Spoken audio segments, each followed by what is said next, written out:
Hey everybody, Nick Espinosa, your chief security fanatic here, and today we actually have to talk about cyber stalking because it's a scourge that really seriously needs to be addressed. And with the rise of the internet and the ability to be anonymous virtually all of the time, that basically has given much of humanity a real amount of flexibility to be who we want to be online. However, in situations like this, we have to take the bad that can accompany the good, and cyber stalking is unfortunately a real and very serious issue that we have to contend with.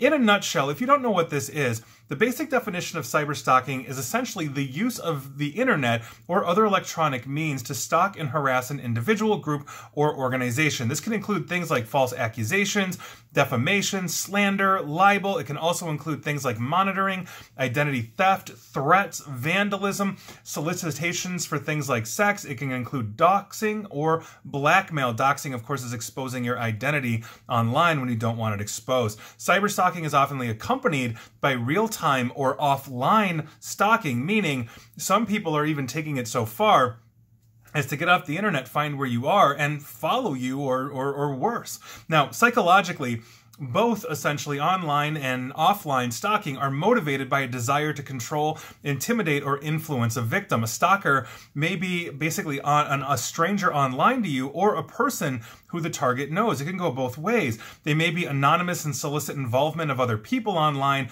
who don't even know the target, meaning harassment campaigns that basically say, hey, this person did X, and then everybody piles on. That's obviously a huge problem. Now, cyber stalking is a criminal offense under various state anti-stalking, slander, and harassment laws, as obviously is offline or real-time in-person stalking as well. A conviction of this can result in anything from a restraining order all the way up to significant jail time, assuming that no physical assault took place or worse, in which case the fines or penalties are obviously much more stringent. Now, we have seen case after case of these come up, and it's been rather terrifying and angering, these situations, for the victim.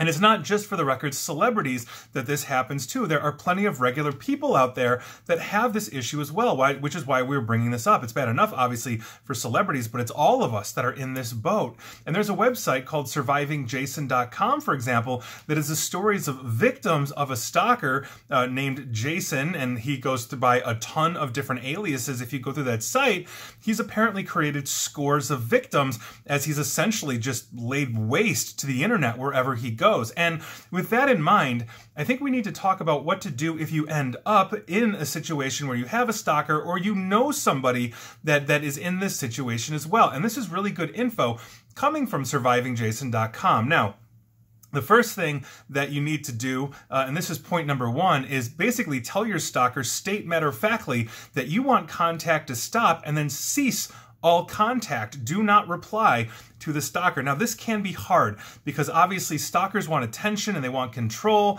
and and if they didn't, they wouldn't be bothering you. However, breaking down and responding to anything that the harassers say or do can give law enforcement the impression, or have law enforcement believe, that you are willingly engaging in discourse with this person.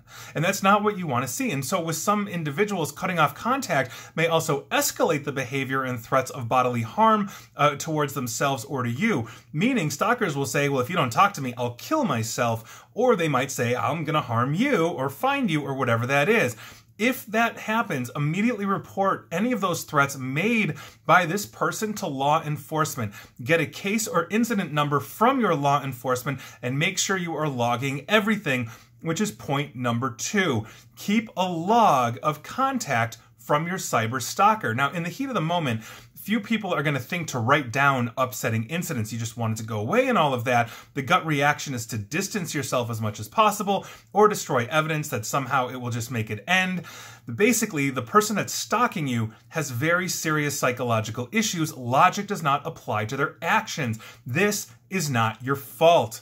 And so organizations have helped you out here. eTag, for example, has a digital collection guide that will help you set up and record incidents from your cyber harasser. You can find that at endtechabuse.com. Spark, S-P-A-R-C, also has a cyber harassment log, and you can find that and them at stalkingawareness.org.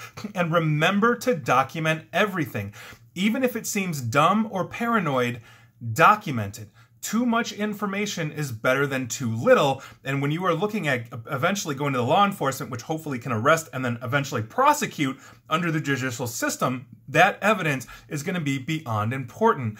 Brings us to number 3, call the police. Now, in the case of survivingjason.com, the FBI did not become involved until a police officer reached out to them, meaning they went to local police, the victims, who said, this is multi-state, this is huge, we're going to send this to the FBI, and then the FBI basically got involved. Now, start local.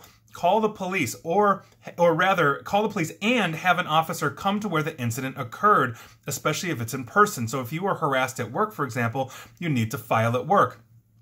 Essentially, if you were emailed by your stalker at school, let's say you're in university, you need to file with the police, basically a police report with the university or the school that you're attending. Same for home or your place of worship. Now, I understand this can be embarrassing, but even if you must hide in, let's say, a bathroom or somewhere on the premises, or, in your car while you coordinate and meet with law enforcement, they're going to want to see you wherever you receive the messages when you call.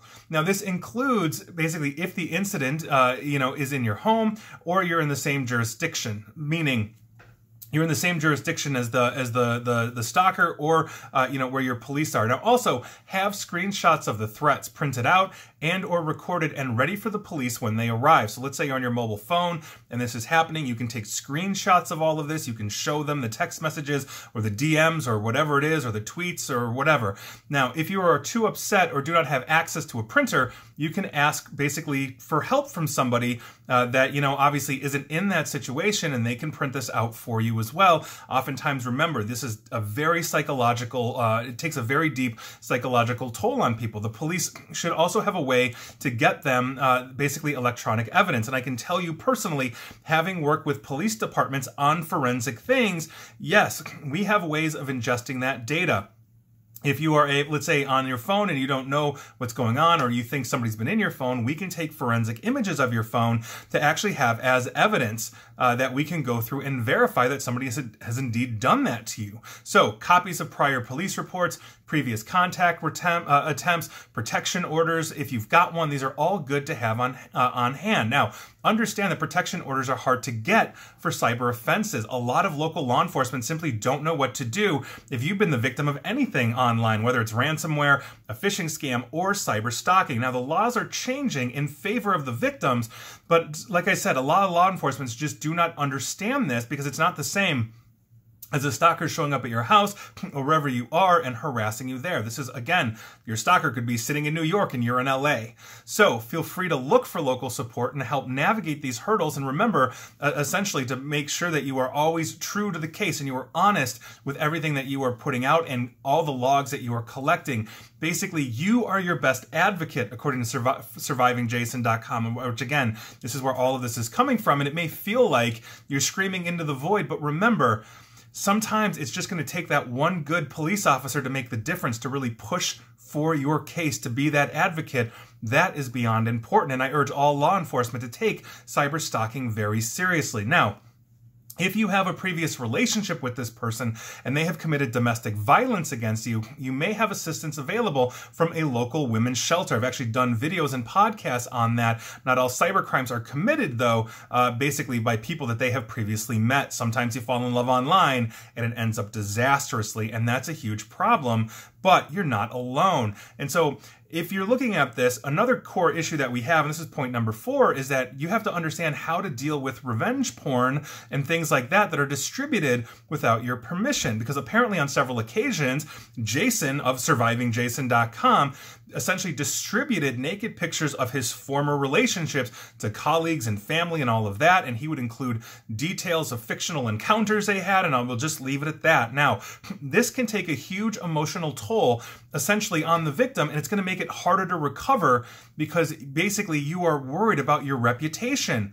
That's very understandable here, but you've got to add those to your incident logs. You've got to contact the police. We have seen a lot of really good action in the court systems in dealing with these kinds of things. Entire websites shut down. People sued and arrested into oblivion. So it's a huge thing. If this happens at your work, It falls under workplace harassment, so don't be afraid to report that to HR and all of that. That's obviously a huge problem, and this falls under hiring discrimination laws as well, so you are protected as a victim. Your local state government offices also usually have legal aid that is inexpensive or free if you lose employment because of these kinds of things, so don't be afraid to get help, because you don't deserve to lose your job because of an online bully. You also have the grounds for a civil lawsuit if these pictures result essentially in financial loss or harm to you in some way, shape, or form. And obviously that's where you contact a lawyer that can guide you through that. This is a huge problem. We see this in all levels of society. It's not just the Kim Kardashians of the world, if you recall that, that have this problem. So make sure, and this is point number 5, that you have a good support system in place to help you go through this. This is emotional trauma, and essentially this can alter your life. It can change your perceptions. It can lower and destroy your trust. And basically, you're talking to a guy here that did an entire TED Talk on trust, although not in this vein, but it's the same thing. We have affective trust and we have cognitive trust, and so it messes with our logic, it messes with our emotions and our nostalgia. It's a huge, huge problem going through something like this, and you need a support network to essentially help you get through this. Sometimes it's going to feel impossible, and sometimes you're going to need to keep your spirits up, and so basically don't be afraid to ask for help. While it seems embarrassing, it seems reputation damaging, it is a huge, huge thing. Therapy is great for things like this as well. Don't feel afraid of that. Knowing that you're not alone, knowing that we're all in this together, knowing that there are people out there that see this is so, so important. So please, please make sure that you have a good support network. And of course, if you feel like you want to do harm to yourself, make sure you're calling the suicide hotline at 1-800-273-8255. Again, that's 800-273-8255. That's at least here in the United States. Now, remember, there is no handbook for dealing with a cyber stalker. There is no correct emotional response to this as well. It is a huge, huge problem. You need to take care of yourself, and you don't need to apologize for taking care of yourself as well. And finally, the last point that survivingjason.com basically makes, and it's a great website, to go read, is that basically have heart, have faith. Jason was convicted in 2017.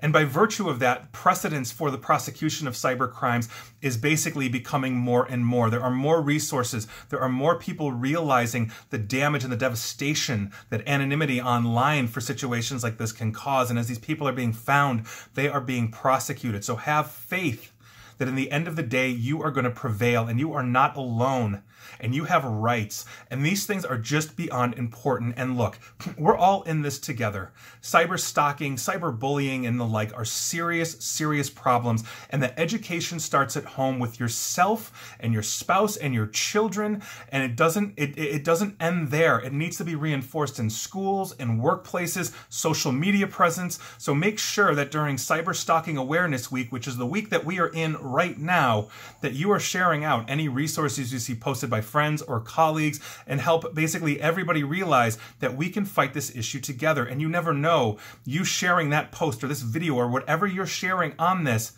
may be the awareness that somebody in your life needs, and you don't know they're going through this, men and women. This is a huge, huge problem that we have, and together we're going to fight this. And so that is your news of the day.